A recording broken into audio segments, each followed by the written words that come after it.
Welcome, one and all, to the first episode of Eric Explains Science. Yay! Now, before you get any ideas, this isn't some Neil deGrasse Tyson science show. This is a real science show. This is where somebody, me, Eric, that knows almost nothing about science except what they've learned in high school, is gonna sit at their computer, talk into a microphone, and little pretty pictures are gonna flash up on the screen, and I'm gonna ramble on about some science, even though I have no idea what I'm talking about. And that's you're gonna like it. Yep. So today's topic is planets. I'm gonna teach you about planets, even though that's like seventh grade science class. So let's begin. So of course, first we have Mercury. Now, okay, this is gonna be planets in our solar system. Okay, this isn't gonna be like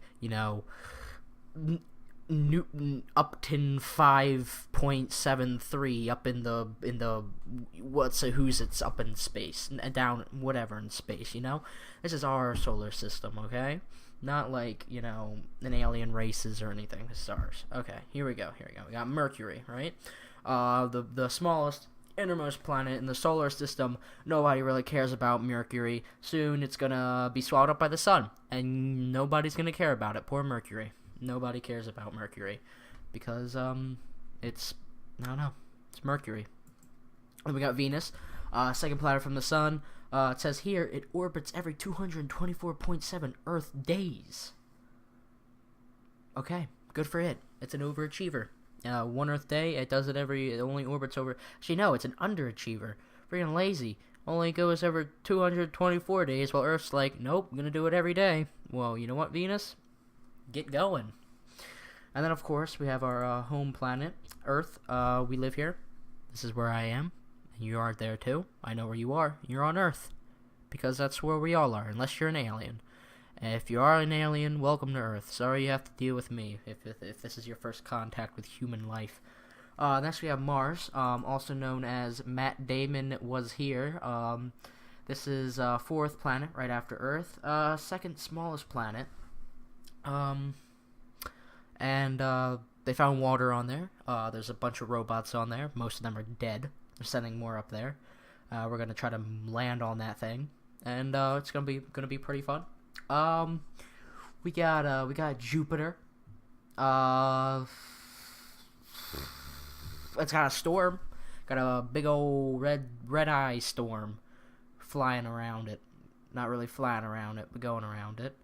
Other than that, apparently it says here, it is a giant planet with a mass 1,000th that of the sun, but 2.5 times that of all the other planets in the solar system combined. And that's a fact that I just read to you. There we go. Next we have Saturn, the one that looks like like it has the rings around it. It doesn't look like it. It does have the rings around it. Apparently somebody wanted it, so it did in fact put a ring on it. Ha ha ha. Let's see. Second largest. It is a gas giant. It's about 9 times of Earth's size, so it's pretty good. This is pretty big. Next we have Uranus, or Uranus, also known as almost every 4th grade joke. Butt joke. It's 7th planet, has the 3rd largest radius, 4th planetary mass. Looks like, and for some reason, right? For some reason, it's tilted because some people think, the scientists out there, I'm definitely a scientist, but scientists out there are like, well, one day a asteroid came and hit the side of it, and it toppled over and went sideways, and now it is stuck like that forever and ever. And it also has rings, kind of like Saturn. It also has rings. Don't know why Earth doesn't have rings. I kind of want a ring on Earth. That would be pretty cool. But like not like the Halo ring planet, not that ring. I'm talking about like the donut ring. Like it looks like a donut around you. That ring. I want that. And then last but not least is Neptune. Not has the named after the god of the sea, even though it is not, and it has nothing to do with water. And between you and me, I still think poor Pluto, poor little sad Pluto, should be a planet, not a dwarf planet, a planet, because we live in a day and age when sometimes, I don't know, poor Pluto needs to be its own thing. It needs to be a planet. Did you know? Fun fact. By the time Pluto was discovered, and the time since it was no longer a planet, it didn't even get to make a full orbit around the sun. It didn't even get to make a full orbit from the time we discovered it and went, you're not a planet anymore. You're now a dwarf planet. It hasn't even been able to make one full orbit. And the funny thing is, I'm here on Wikipedia, everybody's favorite. Oh, teachers love it. It's good, top notch. That's a spicy meatball.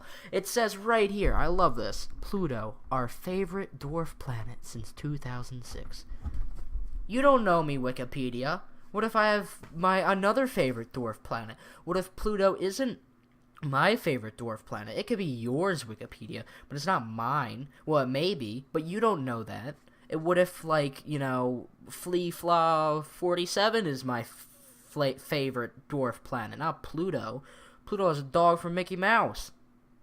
My favorite dog from Mickey Mouse, because there's Goofy, and he's just kind of weird, because makes no sense, because why is Goofy standing on 2 legs and Pluto is on 4 legs?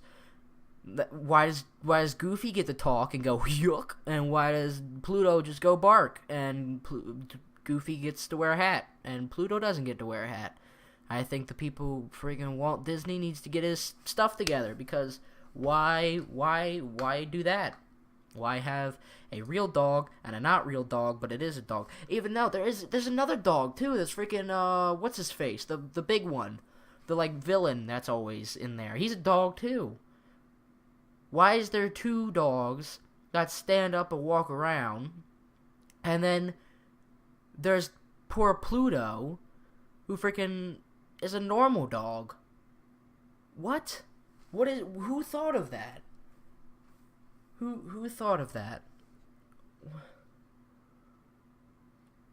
Oh, okay, here we go. I just found something. Can garnet planets be habitable? This is, okay, I know I was saying we're talking about the planets in our solar system, but you know what? We're freaking talking about Mickey Mouse earlier, so that's out of the drain. Apparently, they found these planets called Kepler-102 and Kepler-407. This was published literally today when I'm recording this, January 6th. 9 hours ago. Apparently, they're talking about if these 2 planets can be habitable. They're Earth size. Here's a quote. I gotta find it now. But Earth-sized does not necessarily mean Earth-like. Some of them have been found orbiting stars with chemical compositions quite different from our suns. What? Okay. Oh, I got it. Okay.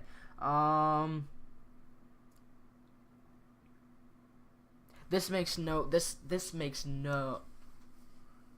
Looking at these 2 exoplanet systems in particular, Teske explains, we determine that Kepler-102 is like the Sun, but Kepler-407 has a lot more silicon. What does that have to do with anything? What? Good for them. How is... I thought we're trying to habit this planet. Habit. What? Inhabit. Not habit. Habit's like biting your nails or something like that. Let me read. What? I don't know. I'm not reading anymore. I'm here to talk about planets, not read. And also, apparently, I can't find it here because, man, I've done my research. Apparently, there's other planets, like, right outside, like, past Pluto, that have been found. Let me look at some pictures here. There's, like, 2 or 3 planets outside of Pluto, and they're like, hey, they're there, but guess what? You're never gonna learn about that ever. Who's ever gonna teach you about that? You know who's gonna teach you about that? me as soon as I find it, which I can't. Can't find it. Never mind, I lied. What is this? Okay, I search up solar system on Google, okay? And what comes up is, you know, the little blue things that come up above the pictures. It says middle school, kindergarten, 3rd grade, 5th grade, 6th grade, 4th grade. What does that have to do with the solar system? Is that like little solar system things? I'm gonna click one of those. 5th grade. That's just a picture of friggin' solar system presentation.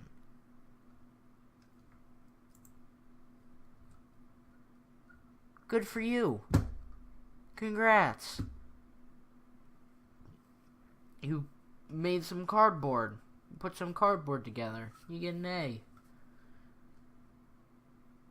Okay. Well, I think that's enough science for today, everybody. Yeah. That's the planets in our solar system plus freaking the Keplers. The Kepler family. It should be a family. What is it called? Reality shows. The Kepler family. Daytime television. Yeah. Okay. So that was the first episode of Eric Explains Science. I know for a fact all of you have learned so much. So much has been learned today. Now you don't have to go to science class. Actually, you do, because I do not have a degree or anything. Your teachers can teach you probably this better. Yeah. Well, see ya next time, everybody.